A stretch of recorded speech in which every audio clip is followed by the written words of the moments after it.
Hey, Oscar. Hello. How are you doing? I'm doing fine. I'm doing great. It's Friday. It's the end of a long day, Yep. of a long week, Yep. of a long month. Touche. Yeah. So we have got the question. We received a question Yep.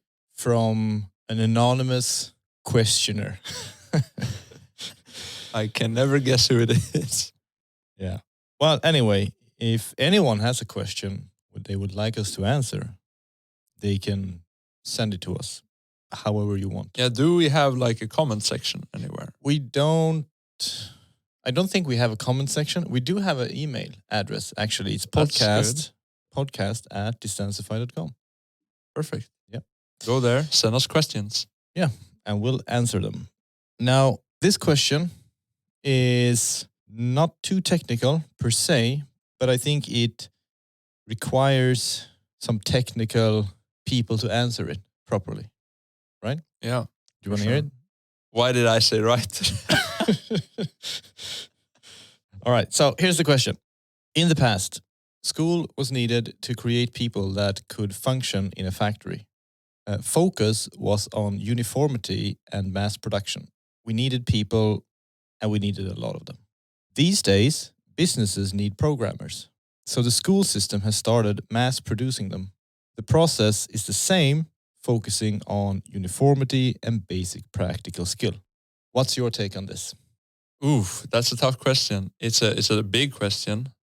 Yeah, But for sure. what I think that this is a problem because we are creating, basically, if we see the industry or a job as a big machine, we are just creating more cogs, more parts that keeps the machine spinning or keeps the machine going.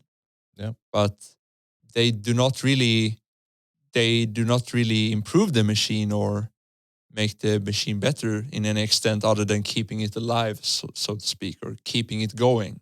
Mm-hmm. It's like you graduate with this basic set of skills that can put you hopefully in a junior position where you can just take instructions and produce results without being like a critical thinker in there in between. You're just a code monkey, basically.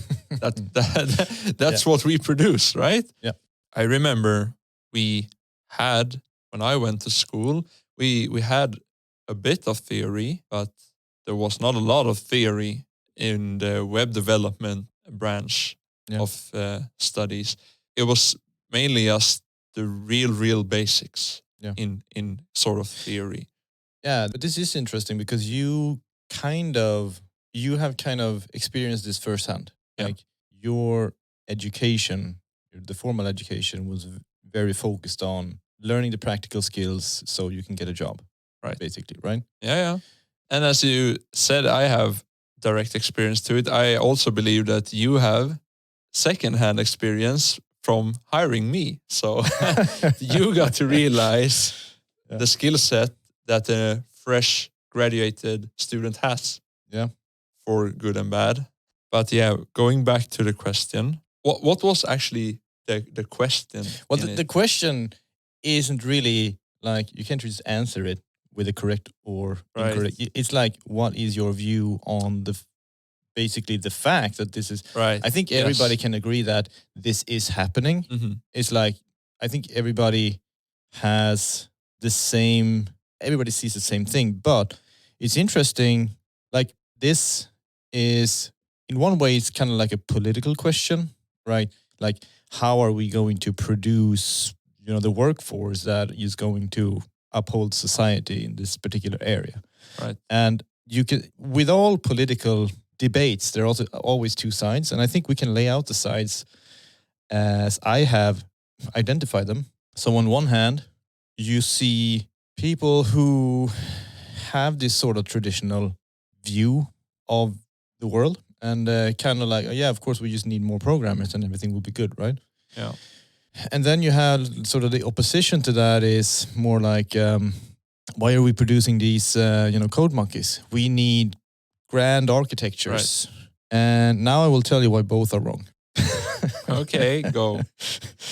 Now, the interesting part with these kind of discussions is that they are usually among two camps who have no idea what they're actually talking about because they are not programmers themselves. Very Right. few politicians are Right, of programmers, course. right? So you'd listen to the industry, but they are just saying like, give us more programmers. That's what we want. But there are different type of programmers.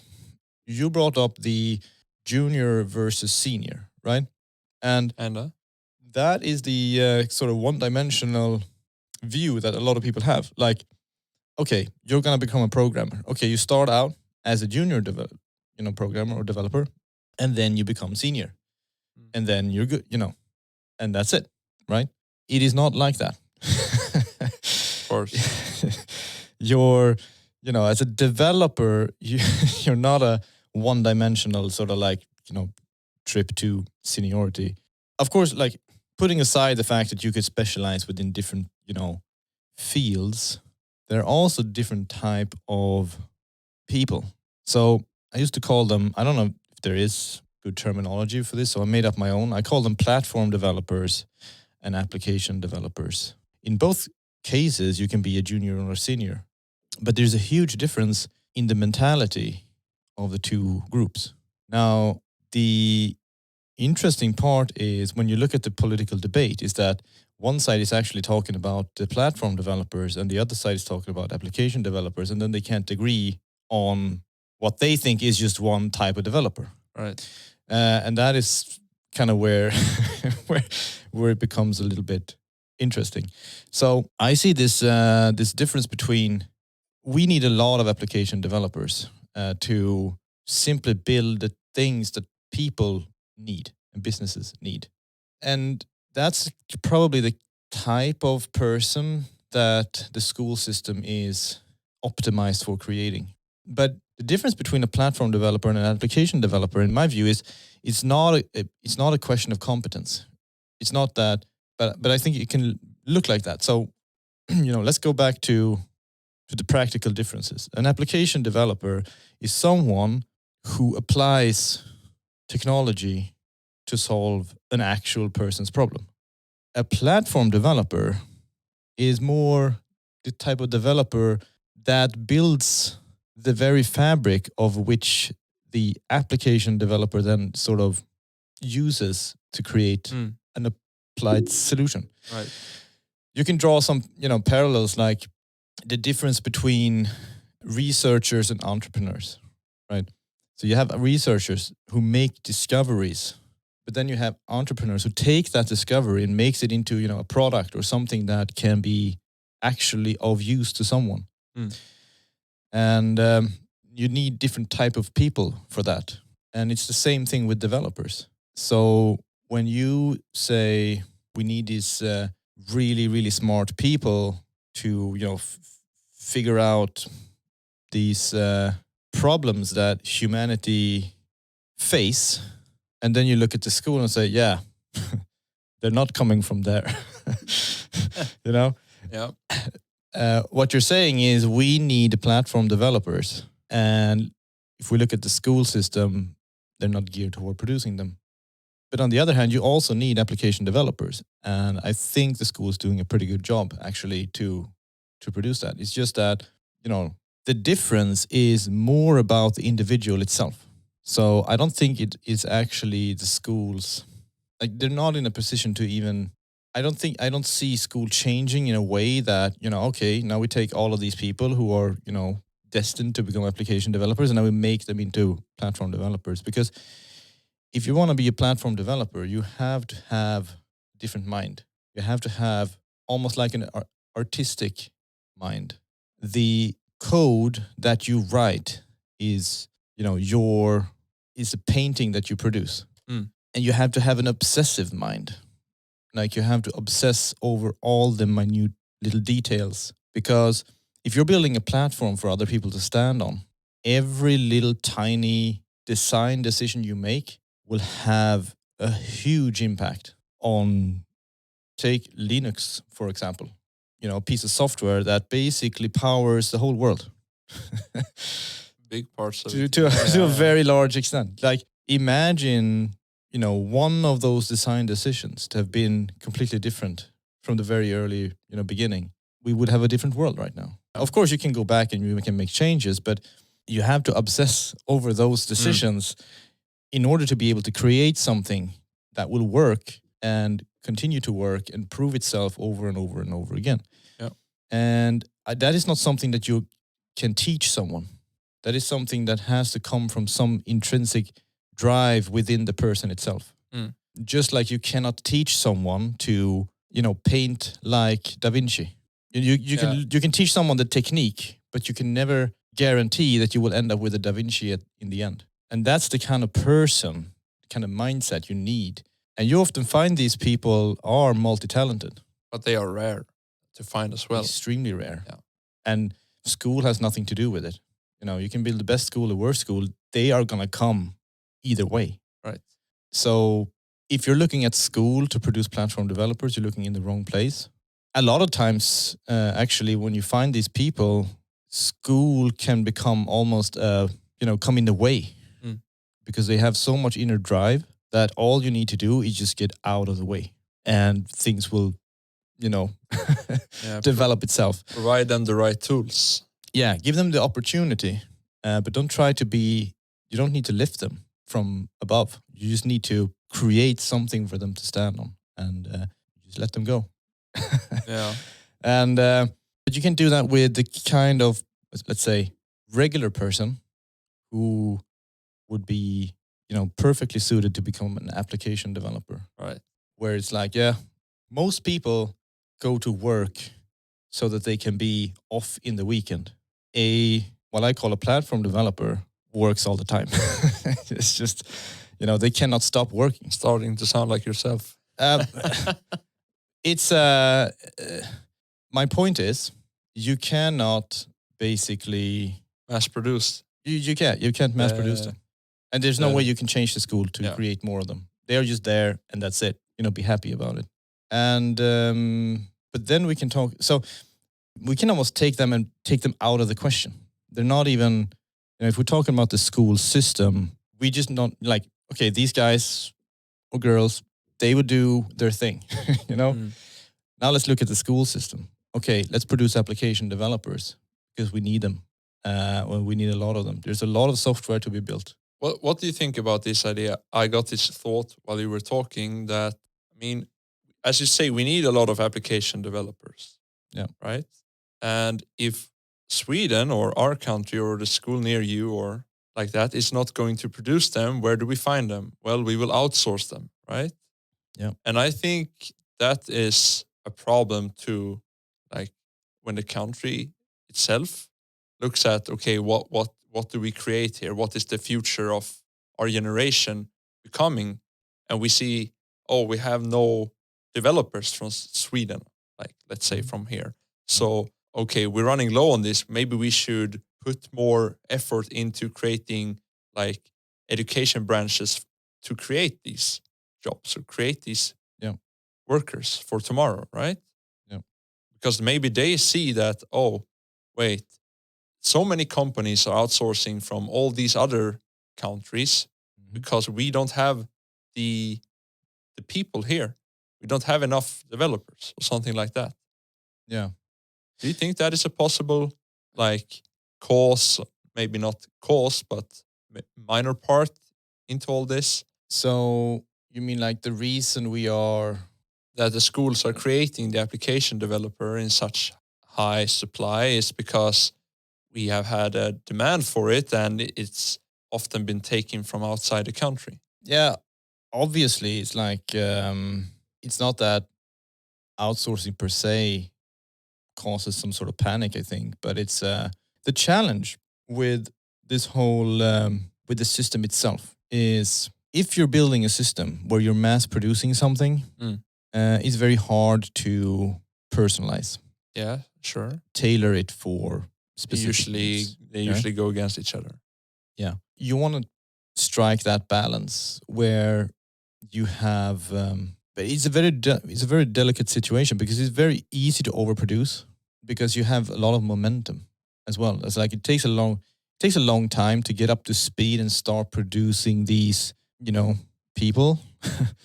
And I think this is the main problem facing the school system today. Is the only way of increasing the speed and increasing the volume is to standardize the education. And Yeah, sure. Isn't that already happening? yeah, the Or- problem is by the time you've done that, the industry moved on. So you're teaching people practical skills, but by the time they graduate, nobody uses that anymore. Right. It's just so ridiculously fast. Any worker in any field faces this problem Yeah. today, where you are probably not going to work with the same thing all your life. It's unlikely. Yeah. In the past, it used to be, my father was a carpenter, so I'm a carpenter, Sure. and my But, son's yeah. gonna be a carpenter. Can't be like that in IT.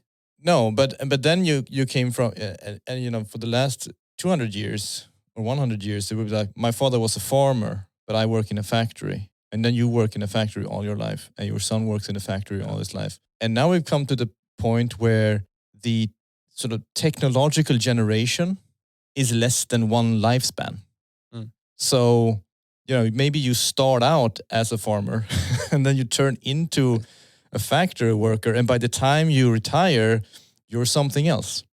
Yeah. And this doesn't really align super well with the human anatomy, because it's really hard for us to change, especially as we grow older and we grow complacent, and we're happy with whatever we are doing, and that is a real problem. Now, that's not really the question we should tackle, because then we will talk for another 4 hours about that. But I think for the schools, there's always room for improvement. But if you're looking at schools and saying like, oh, they're not producing geniuses, that's not their goal. That's not what they should do. They should produce what the industry needs. And the problem is that they're not agile enough always to do that in a way that when these people actually leave school, They are relevant. exactly. So I don't have the solution to it, but like either you severely cut down on the time spent in school. Like we spend a ridiculous long time in school for someone who is just going to have a practical work. Like, okay, you spend like 9 years in like basic school, and then a couple of years in gymnasium or high school, and then you spend another 3 years in like a university for what? To become a web developer? Seriously? Like that's a practical skill. Like it's now harder to become a web developer than to become a carpenter or a mechanic, because a mechanic is just as much an application developer as an application developer. It's the same type of skill. There's a difference between a mechanic and an engineer. And there's a difference between an application developer and a platform developer. Right. I would not probably take, if I have a problem with my car, I would not take it to an engineer. I would take it to a mechanic who had the practical skills, who know how to loosen a rusty bolt, who knows how to, Change make the tire, move make the- stuff work in Yeah. practice. But if I wanted to design a car, I wouldn't go to a mechanic. I would go to an engineer. Just as I wouldn't go to a platform developer and ask them to build me an iPhone app, but I would go to them and say, "Hey, build me an iPhone," Right. or equivalent.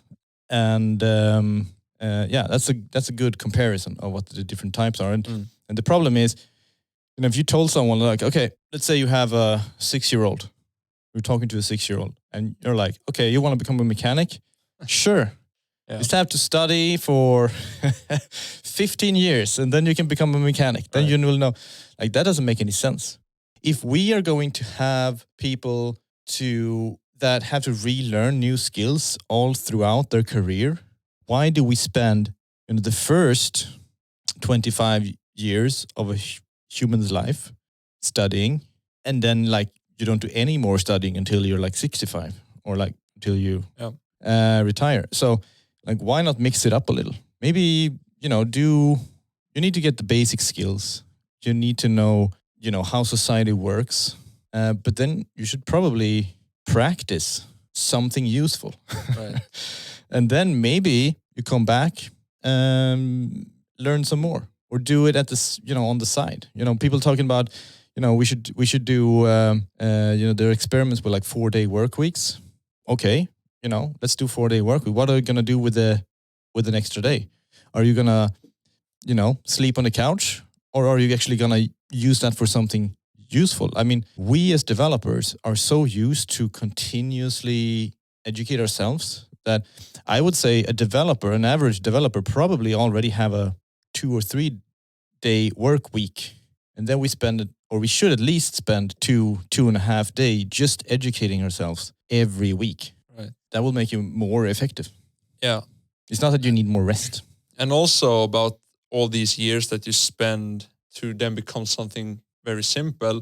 I feel like as humanity progresses in society, there's so much basic knowledge you have to learn before you can start like branching today. And at the same time, it feels like people, because of how we are getting information thrown at us daily through our phones, through our computers, like all these medias and networks reaching out to us, that our attention spans grow shorter or lessen in some way. That like in the future you may need 20, 30 years to become that expert, right? But people only want to spend 5 years. Yeah. Are you going to be in school for 50 years so you can work 10? Yeah, exactly. Because it's like first you have to learn the basics, which takes 30 years. Yeah. Because we have progressed so far. Yeah. So if you don't know these, you won't even understand the beginning of like, let's say, web development. Yeah. And here's the thing. I don't think humans are made to do one thing. Well, we're not sort of made to multitask, but you can definitely do more than one thing per day, right? So instead of spending 25 or 20 years, let's say 20 years in school, let's say you start at the age of 5, 6, start actually learning stuff, and then you come out in the workforce around 24 if you do higher education. So almost 20 years you spend that time in school. Like, okay, are you gonna actually study all day for 20 years? No way. Like, nope. You can't do it, even if you want to. Like your brain cannot take up new information at that pace for that long. So why not just, because the rest of your career you're gonna do, educate yourself and learn new things as you go. Why not study 4 hours and work 4 hours every day? Right. Like mix it up. It's like you cannot. They've done like research on, I think it's like musicians, how they practice, and they get the most sort of bang for the buck if they do like deliberate practice for just a few hours, and then they actually, rest or do something else. They rest their musical muscle. They have like, sure. So if because now it's like 80% of the time during the first 20 years you do nothing, and then 20% you study, and then you're done, and now you're spending 80% of your time working, 20% doing nothing. Right. But you can't just say, okay, since the total amount of information you need to take is actually just 20% of 20 years, so let's finish school in 5 years. 5 years should be enough to get all the information, right? No, it doesn't work like that, because you cannot study 24 hours a day. So you have to drag it out. But I think, you should really aim at, okay, I am going to study for 4 hours a day for the rest of my life. That's the mindset you should have.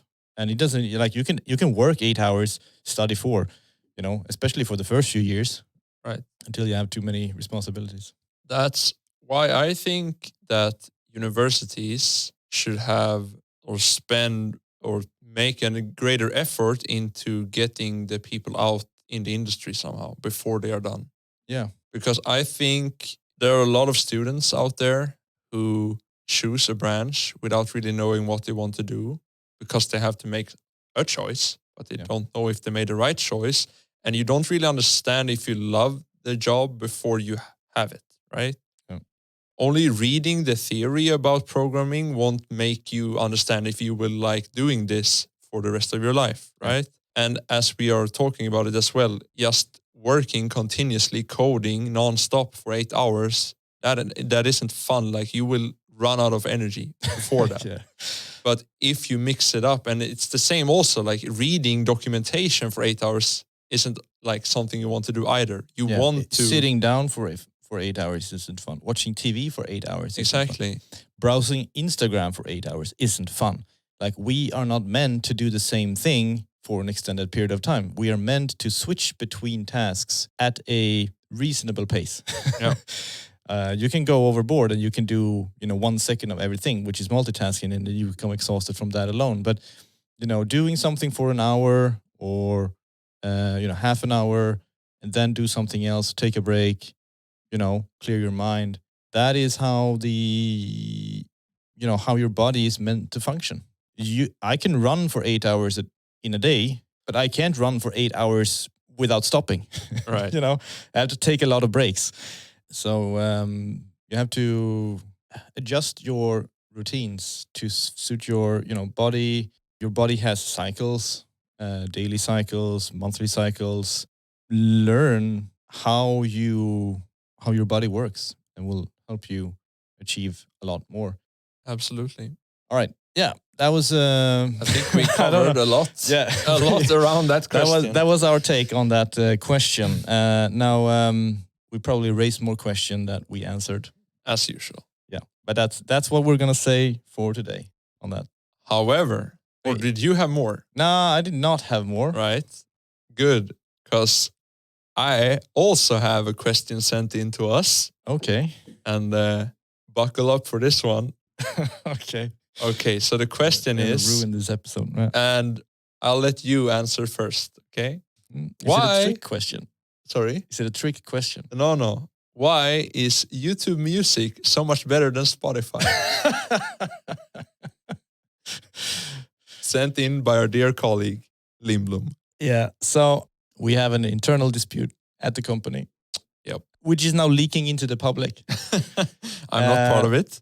So the reason why YouTube Music is better than Spotify. Yep. Well, I just can't think of anything, to be honest. Anything. But it's there in the statement itself. It is better. You just have to tell them why now. Yeah.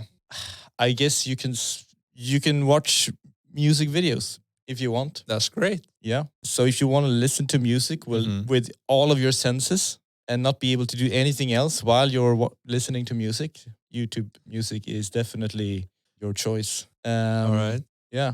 So what's your favorite? I can tell you what is not better with YouTube Music. Oh, really? Yeah. D8Y podcast is not available on YouTube Music. Oof. Yeah. That's actually a solid reason why Spotify is a better That's what I'm saying. competitor. That's what I'm saying. So yeah, I'd say it's a tie. It's a tie then. We have the music videos on YouTube Music, but you don't have this podcast there. So you need both. You need both. Yeah. Okay. Well, maybe we'll publish this to YouTube Music then. Just because. The only episode available on YouTube Music is this one. Yeah. So Lindblom can listen to it. Yeah. All right. I think that's a wrap. Yeah. Sounds great. Have a nice weekend. Bye-bye. Bye.